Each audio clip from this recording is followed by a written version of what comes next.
many of you will be familiar with the famous and iconic composition called Take 5 by Paul Desmond, and of course, performed by the Dave Brubeck Quartet. I actually recorded this as a solo piano piece on my recent album, It's Time, and we've completely transcribed the entire performance, which means that we've got the sheet music transcribed note for note, not just for the head section, but for the entire solo, which spans several choruses. So what I want to do in this video is I want to introduce you to that transcription, talk about the key points, and then later on, I'll put a link to download the sheet music. What I'm going to do is actually play the recording from the album It's Time and the video that goes along with it and the transcription. You can follow along on the bottom of your screen. Let's get started.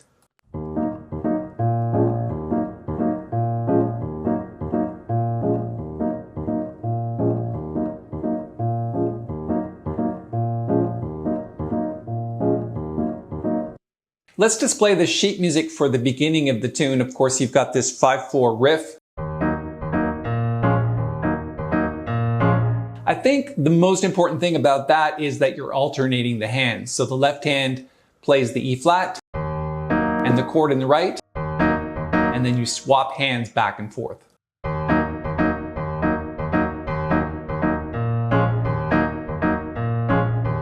Now, the bass line is as played on the album by the Dave Brubeck Quartet. It's typically played by a lot of piano players like this, but that's not actually the way it was originally written. So I like the original bass line, and I think it takes a little bit of getting used to, but it does keep going like that throughout the tune. Let's go back to the recording and pick up where we left off.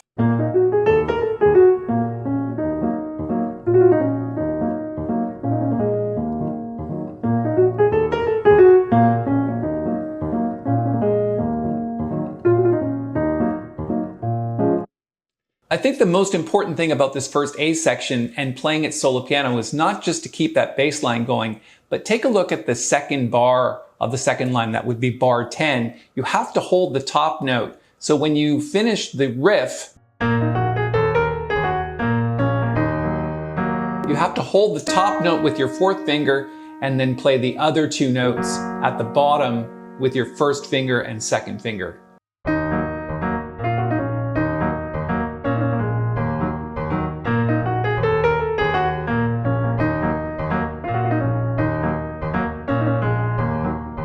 That takes a little bit of getting used to. If you're not used to 5/4 playing, I do have another video on this channel that talks about how to think and feel in 5/4. I'm going to put a link to that video up here in the corner.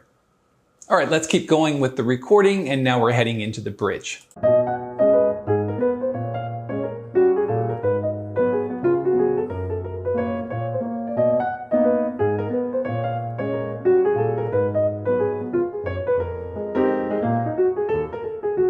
And of course, it is an AABA structure, and so we're heading into the bridge. Let's move down the page to where it starts on this B chord. Now you have to play the left hand as kind of strides. So the left hand is like this.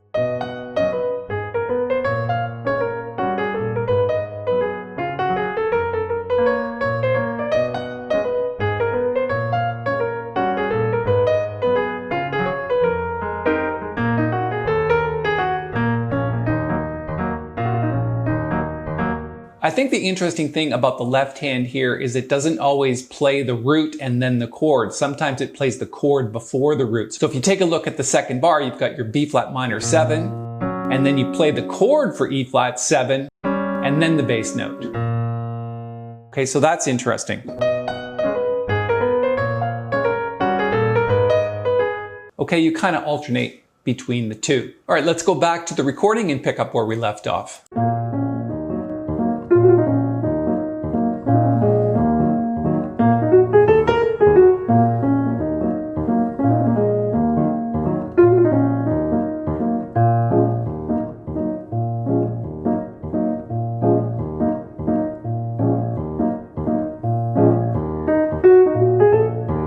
So now we're into the solo section. I'm going to put it back a little bit because you can see that between the head section and the solo section, we've got that riff going again. That's to give you time to start thinking about what you want to start your solo with. And when we get to the solo section, you can see that it's all transcribed note for note.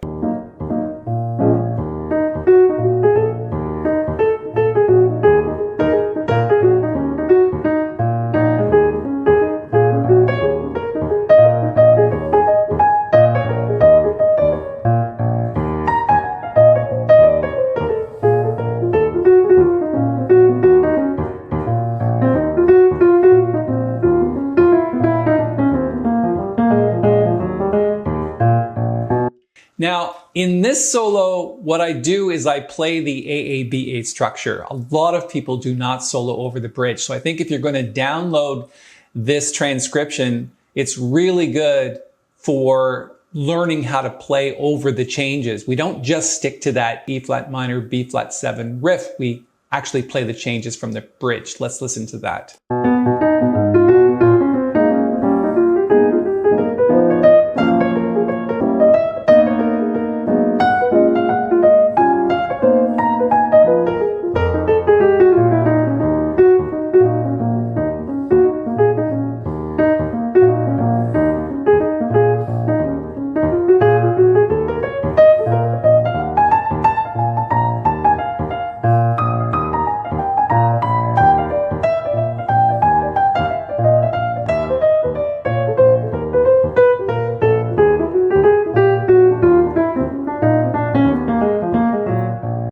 Now, I'm not going to analyze the entire solo, but I do want to point out a couple of things. I mean, I do play outside, so if you actually learn this transcription, there's some hints of playing outside the key, and we're going to roll it back a few bars, and what you're going to hear is usage of what we call the diminished scale. Let's play that again.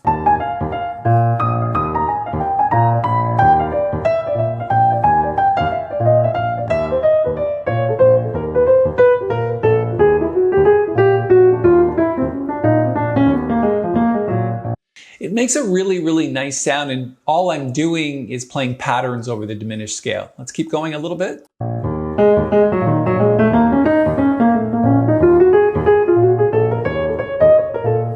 There's a lot of blues scale that I use, and that was a pretty good example of that right there.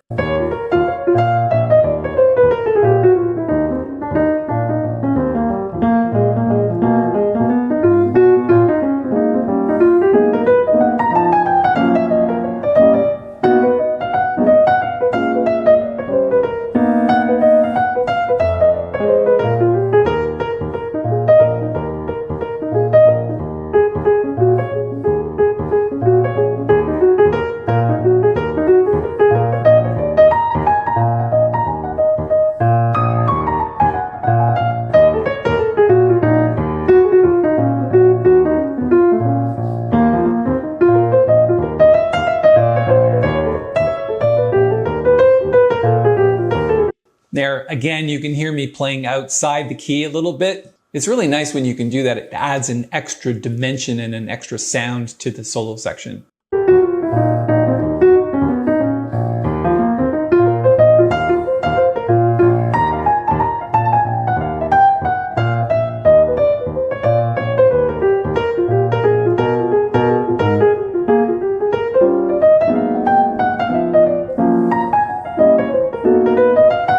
Interesting there in the left hand, I'm just playing chords.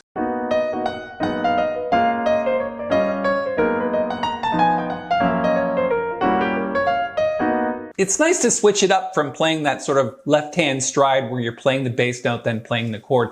You're just playing block chords here in the left hand. Let's keep going a little bit.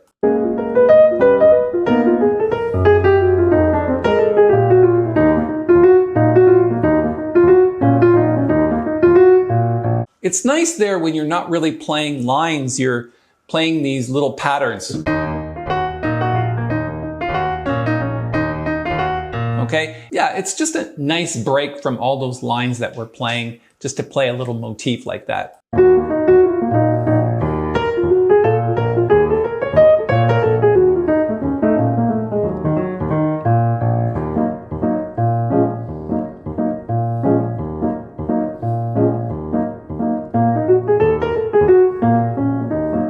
And we're back into the head section and out. I want to move forward near the end a little bit and just play you a couple of the interesting chords that we're using over the melody. So let's listen to it using the E flat minor and B flat minor 7 chords, but then you're going to hear the shift in chords. Listen.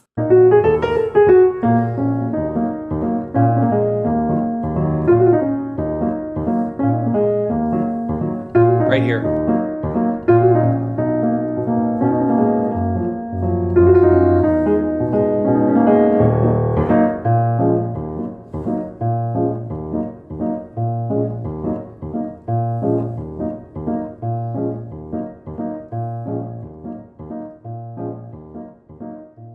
And then at the end, you can just fade out and play a chord.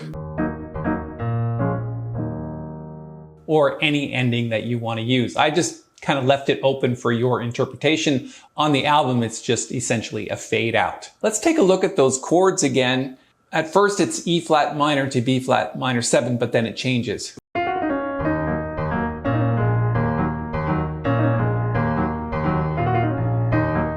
Goes to B major 7.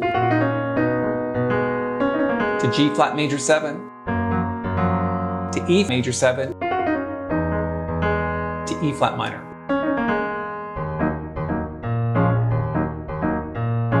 And then just that riff until the end. All right, a couple of things. First thing is I'm gonna post a link to the sheet music up here in the corner. I've also put a coupon code on your screen to get a discount off of that. It's a pretty significant discount. You'll know how much it is when you get there. And then if you like videos like this, just reach down, hit the little thumbs up button. It really helps us here at the channel. And if you'd like to subscribe, hit the little bell and we'll notify you of all the upcoming videos that we're making. And in addition to all of this, if you want to go back and tackle this tune from the very basics, I've got a video on how to play Take 5 and the biggest mistake that people make when they do it. And I'm going to put a link to that video right here.